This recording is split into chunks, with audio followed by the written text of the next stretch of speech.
Today I'm going to talk to you about weird foods from history. So, I don't know if this... Whoa. Okay, sometimes the words do that. They just kind of trip over each other while they're coming out of my mouth from my brain. But I feel like in my brain they're fine, and then they just come to my mouth and they trip over each other sometimes. I can't tell you how many of those I have cut out of these freaking videos. Anyway, I love food. I've told you guys maybe before, maybe never, how much I love food. I've cooked for myself since I was like 12 years old because I just love the flavors. I love experimenting with things.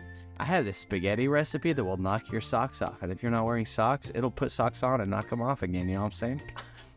Anyway, I love cooking. I love food. And I love the weird stuff people have made throughout history because humans they just be like that sometimes. So we're going to talk ancient foods. We're going to talk ancient weird foods. And some of these I have heard about before, and some of these ones there it is again. Some of these I have looked up later. This is my last video of the day. I've been filming a lot of videos. I filmed like half a year's worth of videos in like a week, so that's why the words are probably tripping.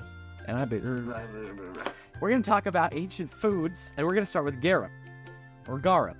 Never heard it out loud, but I've read it about 1 million times because I love to read stuff online, apparently. This was a sauce from ancient Rome that was made out of fermented fish, and everybody used it all the time on everything. They literally put it on everything. It was their sauce to put on just everything. Not even like, that was their equivalent of ketchup. That was their equivalent of just like every single sauce they used in everything. They were obsessed about it.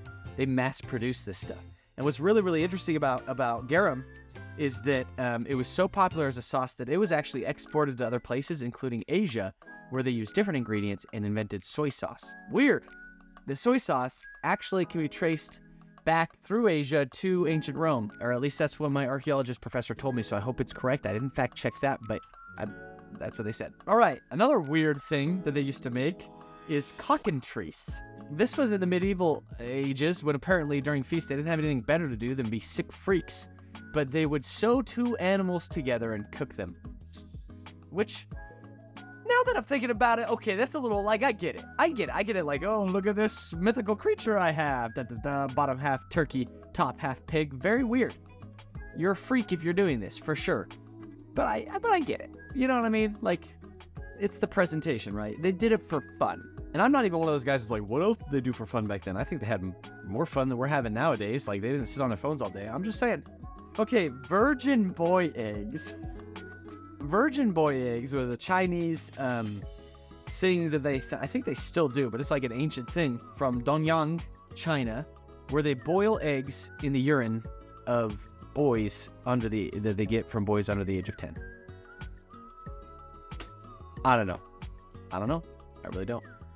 All right, chewy milk. This is another good one. This is Irish. I don't know how old it is, if it's like famine. It was a famine food for sure, but I think it was pre-famine too. Chewy milk. So cows, very important in Irish mythology. Tons of myths and legends about the cows, going all the way back to ancient times. And they had a lot of dairy products. They had a lot of milk. They had a lot of cheese.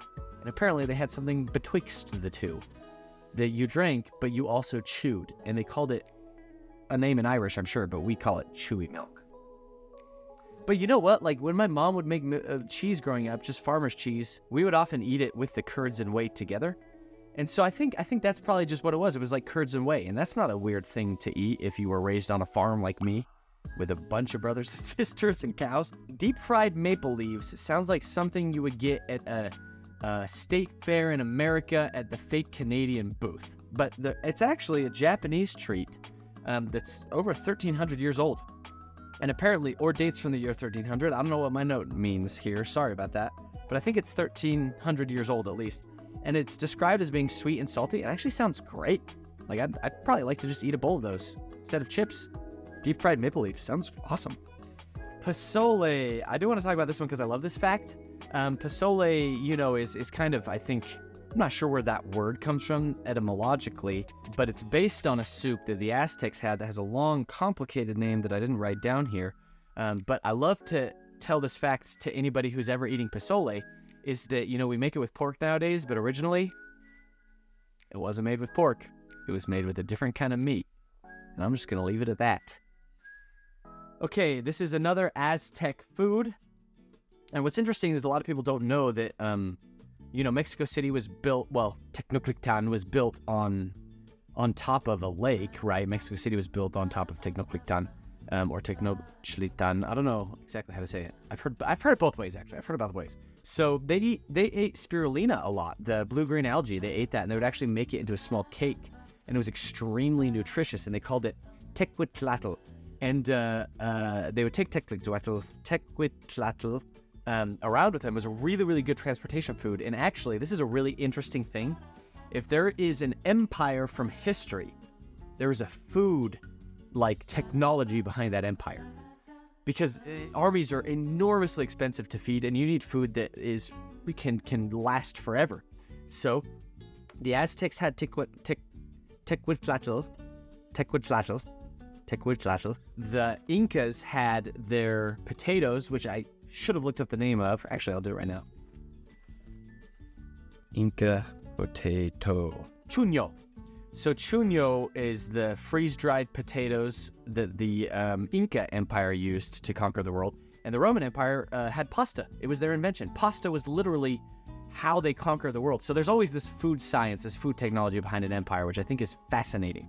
People got to eat. Kill people, you eat. You want people to kill other people? You get your army. You want your army to kill other people? Subjugate them? They got to eat. Can't do it while hungry.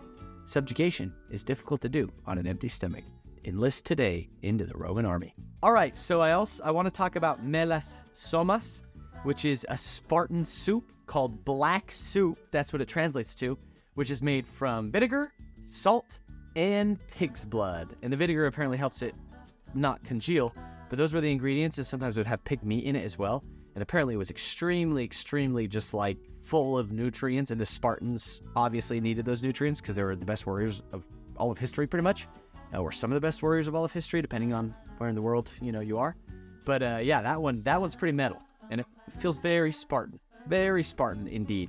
And the very last one I want to talk about today is, you probably heard about it. This is another Asian Chinese thing, but it's actually bird nests, edible bird nests. This is specifically from the swiftlet bird, who makes its nest out of its own solidified saliva, which can then be boiled and apparently makes a absolutely delicious soup with an otherworldly texture.